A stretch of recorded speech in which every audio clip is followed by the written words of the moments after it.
네, 파월 발언에 금융시장은 들썩였지만 우리 경제 버팀목인 무역 수지는 8개월 연속 적자를 기록했는데요. 금융시장 주요 이슈 짚어보겠습니다. 염승환 이베스트 투자증권 이사 나오셨습니다. 어서 오세요. 네, 안녕하세요. 안녕하십니까. 어서 오십시오. 파월 의장이 정말 세긴 세군요. 네.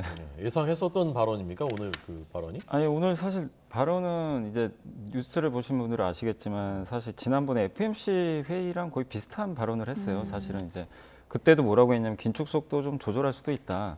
그렇지만 이제 약간 바뀐 건 있어요. 그러니까 이 항상 그 발언을 보실 때 지난번에 했던 발언하고 이번 발언 중에 이 큰 변동은 좀 없을 수도 있지만 이 단어 선택이 좀 달라지거든요. 그러니까 시장이 왜 환호를 했냐면 그때도 금리를 좀 더 올릴 수 있다라고 언급을 했거든요. 예. 이제 그때 했던 표현이 a lot higher라고 그랬어요. 영어로. 예. 높이는데 많이 올리겠다는 약간 이 얼랏이라는 게 조금 많이잖아요. 이번엔 무슨 표현이 들어가면 somewhat이라고 들어갔습니다. 다소. 그러니까 다소 좀 더 올릴 수 있다. 그러니까 약간 이 표현이 이제 완화된 거죠. 그러니까 금리를 올려도 우리가 생각한 것보다 많이는 안 올리겠구나. 시장이 이제 거기에 좀 격하게 반응을 하더라고요. 그래서 나스닥 지수가 좀 급등을 했고, 그리고 원래 파월 의장이요, 이렇게 시장이 좀 올라오면 예. 요즘에 미국 다우존스가 굉장히 좋아요. 좋은데 보통 이렇게 올라올 때는 시장을 좀 누르는 발언들을 좀 합니다. 의도적으로. 이게 또 너무 오르면 자산 시장이 올라가면요. 예. 기대 인플레 또 심리가 생겨요. 물가에 영향을 주니까. 근데 이번엔 안 그랬습니다. 그런 걸 알면서도 굉장히 좀 완화된 톤으로 발언을 해버리니까 예. 시장 오르는 걸 좀 용인하겠다는 건가? 약간 이제 이런 식의 좀 뉘앙스도 나왔고, 또 세 번째가 뭐냐면 물가에 대해서도 계속 좀 안 좋은 얘기들을 좀 표현을 했잖아요. 근데 뭐라고 했냐면 이제 주거비마저도 좀 잡힐 것 같다. 내년 초에는. 그러니까 이런 것들이 이제 조금씩 뭐 완전히 톤이 엄청 바뀐 건 아닌데요. 예. 미세하게나마 연준 의장도 뭔가 지금 그 한국은행도 얘기를 했었지만 이게 그동안 너무 긴축 페달을 세게 밟다가 이제는 조금씩 발을 빼는 느낌을 이제 투자들이 좀 받았던 것 같아요. 그래서 그 부분이 좀 시장에 우호적으로 작용을 한 것 같습니다.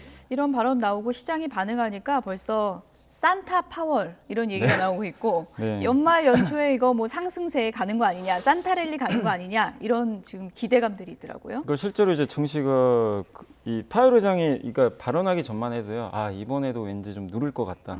발언을 좀 세게 해서 의도적으로 시장을 누르지 않을까 했는데 전혀 그런 발언이 없다 보니까 시장이 좀 환호를 했고 랠리를 좀 용인하는 듯한 이제 그 뉘앙스가 풍기니까 그래서 사실 이제 연말까지 보면은 미국은 이제 FMC가 12월에 있잖아요. 그 전에 이제 12월 중순에 소비자 물가가 있는데 이 소비자 물가 지수만 뭐 아주 정말 우리가 또 예상 밖으로 너무 높게만 나오지 않으면 굳이 큰 악재를 좀 찾아보기 좀 어렵거든요. 그리고 또 한 가지 지금 글로벌 금융시장의 지금 호재가 중국이 좀 방역 이 규제를 좀 완화하는 속도가 좀 빨라지고 있잖아요. 아까 그 시위라든가 이런 게 발생하다 보니까 중국이 이렇게 리오프닝을 하게 되면 이게 미국 입장에서도 나쁜 게 아니고 또 어제 한국은행의 이창용 총재가 로이터랑 그 인터뷰한 기사를 봤는데 뭐라고 했냐면 우리나라 경제에도 중국의 저런 이 리오프닝이라든가 아니면 미국의 긴축 속도 완화 이런 부분은 굉장히 좀 큰 호재가 좀 될 수도 있다라는 식으로 좀 언급을 해줬거든요. 그러니까 이런 것들이 어쨌든 이제 글로벌 금융시장 환경에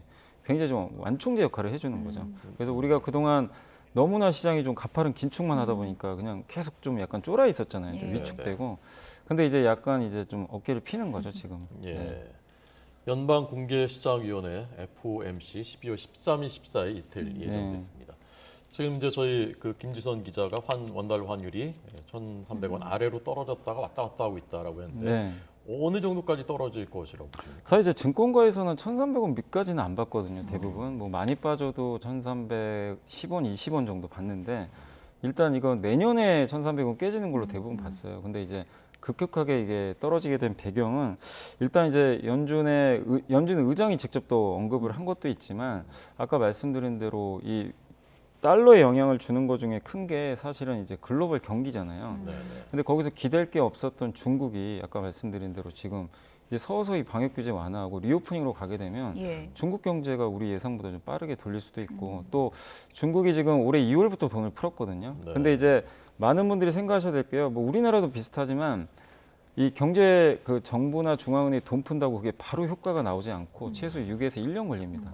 효과 나오는데 올해 2월에 했는데 옛날부터 데이터를 보면요. 중국이 돈 풀고 나서 8에서 12개월 후에 그게 반영이 돼요. 실제 경제에.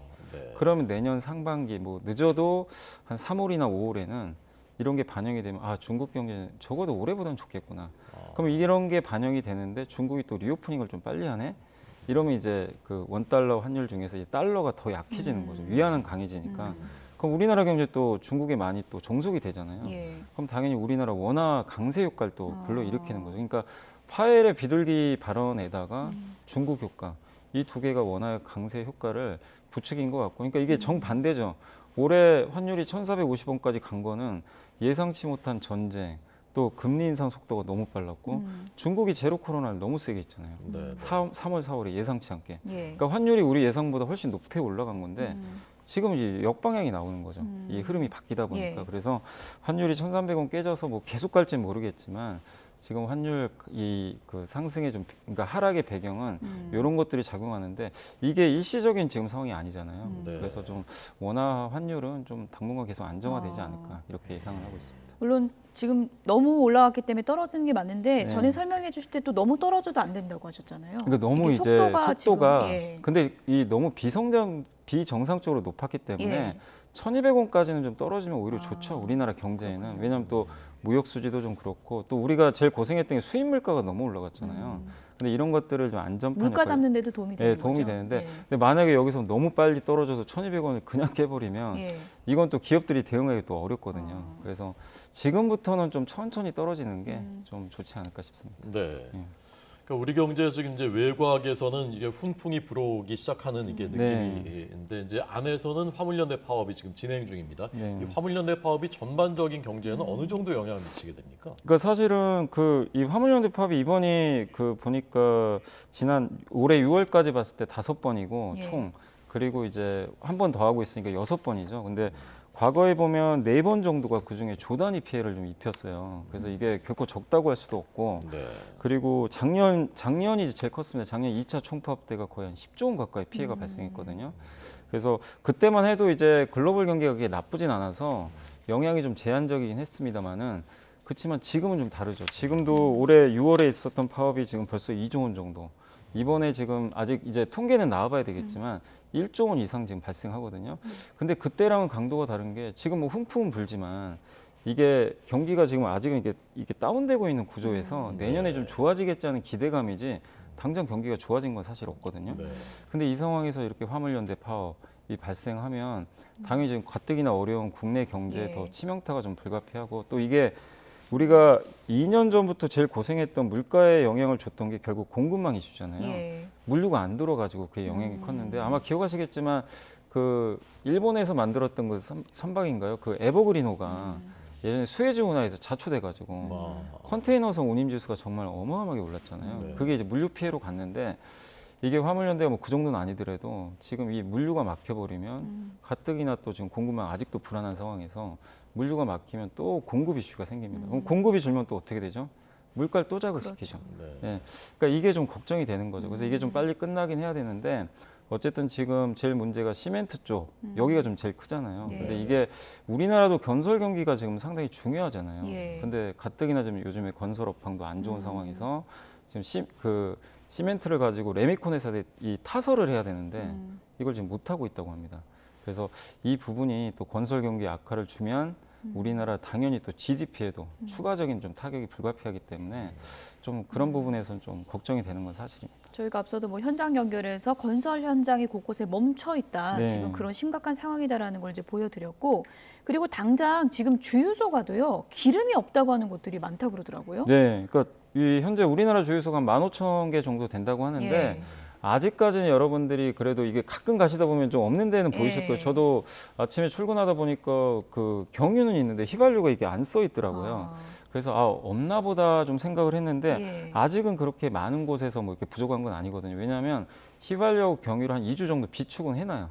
그래서 이 비축 물량이 지금 아직 소진이 되는데 이게 이제 다음 주부터는 이제 없어지거든요. 그러면 지금보다는 아마 이 화물연대 파업이 계속 이어지면 다음 주에는 아마 가시는 주유소마다 없을 가능성이 굉장히 지금 높습니다. 현재는 보시는 것처럼 전국 23개소 정도인데 다음 주에는 지금 상황이 심각해질 수 있는 심각해질 거죠. 수 있는 게요. 이게 재고가 없어져요. 2주면. 그래서 뭐 군내에 있는 뭐 이런 뭐 휘발유라든가 경유도 뭐 이제 비상적으로 좀 투입을 한다고 하는데 그걸로는 사실 역부족이죠. 그래서 이번 주 안에 좀 이게 타결이 좀 제대로 안 된다면 이제 다음 주가 좀 이게 휘발유라든가 주유소 좀 대란이 날 가능성이 높아서 좀 걱정되고 있습니다. 네.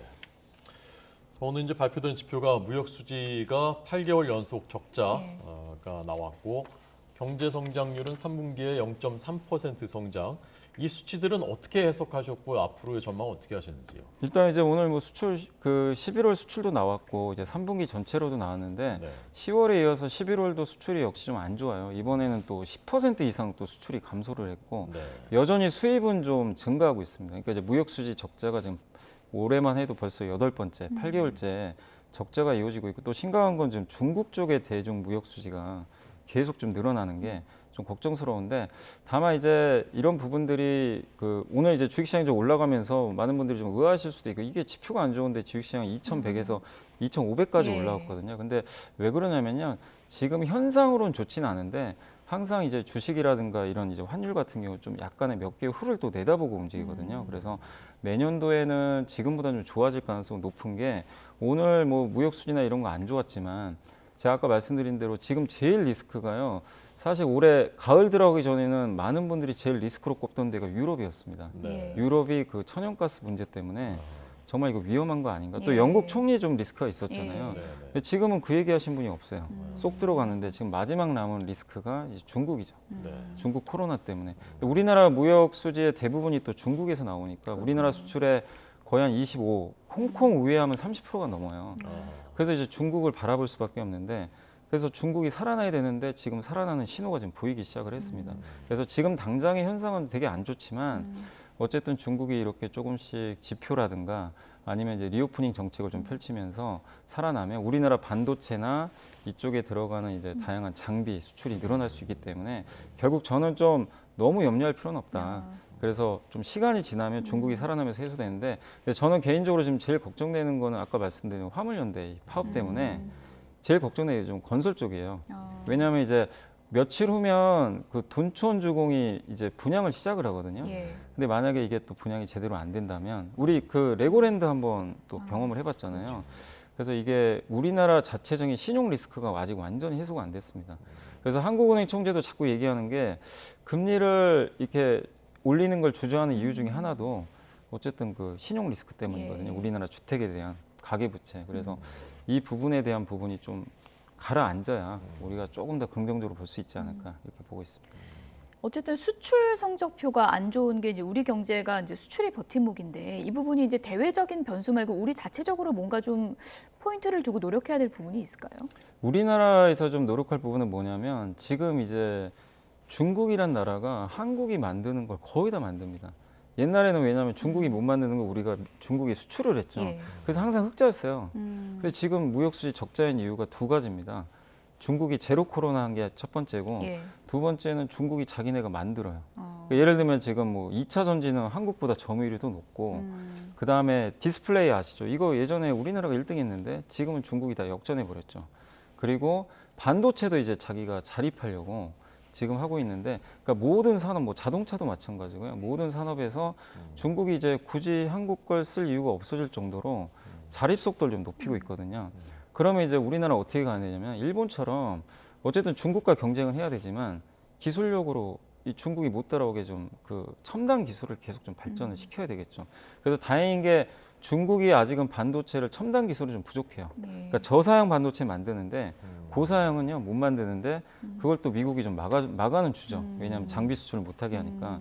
그래서 약간의 시간은 벌어졌는데 시간 벌어졌으니까 이젠 중국 못하겠지 이렇게 안심하시면 되는 게 아니라 중국은 엄청난 시장을 갖고 있어요. 거기서 테스트를 엄청나게 할 수 있기 때문에 한국보다 되게 유리한 조건에서 할 수 있거든요. 그래서 우리나라 기업들이 뭐 주문할 수 있는 거는 중국이 따라올 수 없는 기술을 계속 좀 발전시켜서 중국의 좀 무역 수지를 그러니까 중국이 우리나라 걸 쓸 수밖에 없는 그런 좀 기술을 좀 계속 발전시켜야 되는 거 아닌가 이렇게 보고 있습니다. 네. 오늘도 귀에 쏙쏙 들어오는 경제 해설 감사드리고요. 시장이 주목하는 최고의 경제 분석가 예. 중에 한 명인 염승환 이사께 들었습니다. 고맙습니다. 네, 고맙습니다. 감사합니다.